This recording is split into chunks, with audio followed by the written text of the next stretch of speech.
Assalamualaikum warahmatullahi wabarakatuh. Perkenalkan, nama saya Satria Dwi Aprilian dengan NIM 2020 101103110008 dari kelas hukum acara Perdata 2D.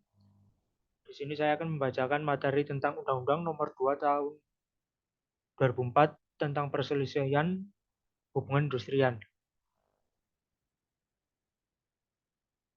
Definisi dari perselisihan hubungan industrial adalah perbedaan pendapat yang mengakibatkan pertentangan antara pengusaha dengan pekerja atau buruh, atau serikat pekerja atau serikat buruh, karena adanya perselisihan mengenai hak, perselisihan kepentingan, perselisihan pemutusan hubungan kerja, dan perselisihan antar serikat pekerja atau serikat buruh dalam satu perusahaan.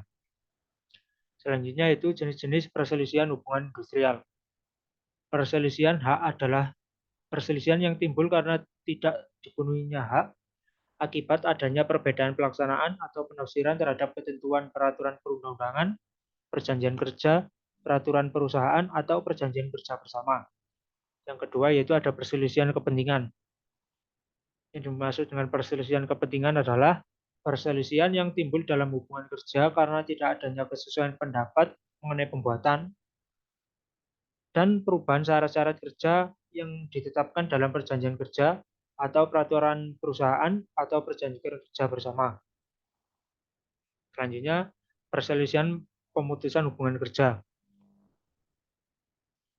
Yang dimaksud dengan perselisihan pemutusan hubungan kerja yaitu perselisihan yang timbul karena tidak adanya kesesuaian pendapat mengenai pengakhiran hubungan kerja yang dilakukan oleh salah satu pihak.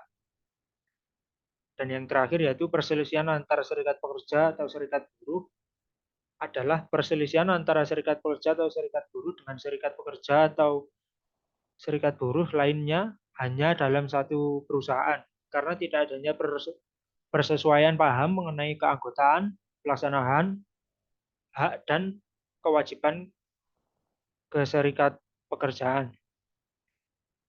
Selanjutnya itu materi dan mekanisme penyelesaian perselisihan hubungan industrial. Yang pertama, perundingan bipartit. Yang dimaksud dengan perundingan bipartit adalah perundingan antara pengusaha atau gabungan pengusaha dan pekerja atau serikat pekerja atau antara serikat pekerja dalam satu perusahaan yang berselisih. Pada prinsipnya, ketika terjadi perselisihan, upaya yang wajib diupayakan terlebih dahulu melalui perundingan bipartit secara musyawarah untuk mencapai mufakat. Perundingan bipartit harus diselesaikan dalam waktu maksimal 30 hari. Namun jika dalam jangka waktu tersebut salah satu pihak menolak berunding atau tidak mencapai kesepakatan, maka perundingan bipartit dianggap gagal. Selanjutnya itu perundingan tripartit. Apabila perundingan bipartit gagal, maka perselisihan hubungan industrial dapat dilakukan dengan perundingan tripartit. Apa itu yang dimaksud dengan perundingan tripartit? Perundingan tripartit adalah perundingan antara pekerja dan pengusaha dengan melibatkan pihak ketiga sebagai fasilitator dalam menyelesaikan perselisihan hubungan industrial. Perundingan tripartit bisa melalui mediasi, konsiliasi, dan arbitrase. Yang selanjutnya yaitu gugatan ke pengadilan hubungan industrial. Berdasarkan penjelasan di atas, maka gugatan ke pengadilan hubungan industrial dapat diajukan apabila upaya tripartit yang meliputi mediasi dan konsiliasi gagal. Namun tidak demikian jika perselisihan telah diselesaikan melalui arbitrase karena tidak dapat diajukan lagi ke pengadilan hubungan industrial. Sekian presentasi dari saya, kurang lebihnya terima kasih. Wassalamualaikum warahmatullahi wabarakatuh.